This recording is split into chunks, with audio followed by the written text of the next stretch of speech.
In front of me I've got OPPO Reno 6. In this video I'll show you how to change Google Assistant language. Firstly, open Google app,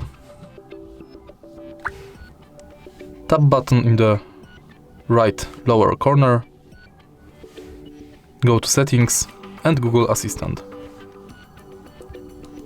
Enter languages, and here you can choose up to 2 languages. Tap on one and select new language from the list.